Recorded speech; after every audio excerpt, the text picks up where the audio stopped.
के लिए देता तो वो झट से ले लेती थी। पर वंशिका उसे कई बार समझाती थी कि पूर्वी, हमें ऐसे कभी भी किसी से कुछ लेकर नहीं खाना चाहिए। बेटा ये लो, मैंने आज गार्डन में टॉफी बांटी है, तुम दोनों खाओगी? आओ मैं तुम्हें टॉफी दूं। हाँ अंकल, मुझे टॉफीज बहुत अच्छी लगती है, मुझे खानी है। पूर्वी, ऐसे किसी से टॉफी मत लो अंकल, मैं नहीं खाऊंगी। अंकल, इसे तो रहने ही दो, ये किसी से भी कुछ लेकर नहीं खाती है, आप मुझे दे दो। अंकल पूर्वी को टॉफी देकर चले गए और पूर्वी ने झट से दोनों टॉफियां खा ली। वंशिका, तू तो बिल्कुल पागल है, देख मैंने तो दोनों टॉफी खा भी ली, इतनी टेस्टी थी। पूर्वी, मेरी मम्मी ने मना किया हुआ है कि हमें किसी भी अजनबी से कुछ लेकर नहीं खाना चाहिए और किसी के साथ भी नहीं जाना चाहिए। मैं तो चली जाती हूँ, मैं तो खा लेती हूँ, मैं नहीं डरती किसी से, मुझे डर नहीं लगता। चल, मैं घर जा रही हूँ, बाय। पूर्वी ऐसे ही करती थी। एक दिन गली में झूले वाले भैया आए। पूर्वी की मम्मी बाजार गई हुई थी। वो झूले वाले भैया से बोली, झूले वाले भैया, मेरे पास पैसे नहीं है, आप मुझे ऐसे ही झूला झूला दो, मेरी मम्मी आएंगी तो कल मैं आपको पैसे दे दूंगी। पूर्वी, अगर तेरे पास पैसे नहीं है तो तुझे झूला झूला जरूरी है क्या? ऐसे हमें मुफ्त में किसी से कुछ नहीं लेना चाहिए, ये गंदी बात होती है। कोई बात नहीं, झूला झूल लो, पर मैं पीछे वाली गली में जा रहा हूँ। अगर तुम वहाँ झूला झूलने आना चाहती हो तो आ जाओ, यहाँ पर तो मैं सबको झूला झूला चुका हूँ। ठीक है भैया, चलो मैं आपके साथ पीछे वाली गली में चलती हूँ। पूर्वी, ऐसे अकेले मत जाओ, रुको, मैं अभी मम्मी को बुला कर लाती हूँ। तुम्हारी मम्मी घर पर नहीं है, मैं तुम्हें अकेले नहीं जाने दूंगी।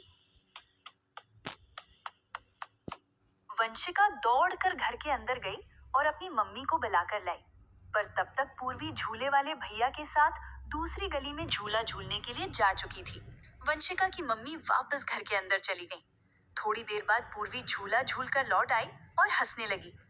वंशिका, तू ना मुझे डरपोक बना देगी, देख मैं तो झूला झूलकर आ भी गई।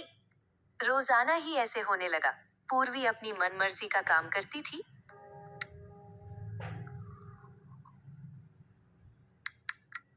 कोमल, पूर्वी को थोड़ा समझाया करो, किसी से भी कुछ भी लेकर खा लेती है।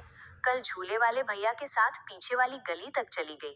क्या ये मैं क्या सुन रही हूँ पूर्वी बेटा, तुम झूले वाले भैया के साथ पीछे वाली गली तक चली गई? नहीं बेटा, ये बहुत गलत बात है, ऐसे किसी के साथ नहीं जाते। आंटी, पूर्वी ने बाद में अंकल से टॉफी भी ले ली थी। पूर्वी बेटा, ये बहुत गलत बात है, आगे से ऐसा कभी मत करना। हमें अनजान लोगों से बात भी नहीं करनी चाहिए और उनसे कुछ लेकर भी नहीं खाना चाहिए। सॉरी मम्मी, आगे से मैं ध्यान रखूंगी। एक दिन पूर्वी और वंशिका स्कूल के बाहर अपने अपने मम्मी पापा का वेट कर रही थी। तभी एक अंकल आंटी पूर्वी के पास आए। आंटी बोली, बिटिया, तुम्हारे पापा आज तुम्हें लेने नहीं आ पाएंगे, उन्होंने हमें भेजा है। पर आंटी, मैं आपको नहीं जानती, आप कौन हो? बेटा, हम तुम्हारे पापा के दोस्त हैं, उन्हें ऑफिस में बहुत जरूरी काम आ गया है, इसलिए उन्होंने हमें तुम्हें घर छोड़ने के लिए भेजा है। चलो जल्दी से हमारे साथ आ जाओ। अच्छा, ठीक है अंकल, चलिए। रुको पूर्वी, ऐसे किसी के साथ मत जाओ, अगर अंकल पापा के दोस्त हैं तो पापा का नाम बताओ, और हमारी क्लास टीचर का नाम क्या है? वो बेटा जल्दी करो, हमें देर हो रही है। नहीं, हम कहीं नहीं जाएंगे, पहले हम अपनी मम्मी को फोन करेंगे। गार्ड भैया, जल्दी आओ। वंशिका ने स्कूल के गेट पर खड़े गार्ड भैया को आवाज लगाई। गार्ड भैया दौड़ कर आए। क्या बात है वंशिका बिटिया, क्या हुआ? गार्ड भैया, ये लोग कह रहे हैं कि ये पूर्वी को लेने आए हैं, लेकिन हम इन्हें नहीं जानते। मैं 1% पे चला रहा हूँ। वो देखो गार्ड भैया, वो ऑटो में जो अंकल आंटी जा रहे हैं, वो पूर्वी को ले जाने वाले थे, पर मैंने आपको बुला लिया। वो अनजान थे, हम उन्हें नहीं जानते थे। नहीं पूर्वी बिटिया, ऐसे ही किसी के साथ नहीं जाते हैं। चलो गेट पर खड़े हो जाओ, आपके पापा आने वाले होंगे। वंशिका, अगर मैं इनके साथ चली जाती तो?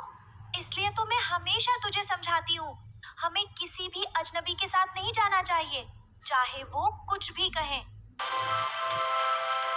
इतने में पूर्वी के पापा भी स्कूल पहुंच गए। उन्हें सारी बात पता चली। बेटा मैं तो अभी आया हूँ, मैंने तो किसी को नहीं भेजा था। ये लोग कौन थे? पापा, मुझे माफ कर दो। मैं फिर से गलती करने वाली थी। अगर वंशिका मुझे नहीं रोकती तो मैं उनके साथ चली जाती। सॉरी पापा, मैं प्रॉमिस करती हूँ। अब मैं अजनबी लोगों से सावधान रहूंगी। उनसे कुछ लेकर नहीं खाऊंगी और उनके साथ भी कहीं नहीं जाऊंगी।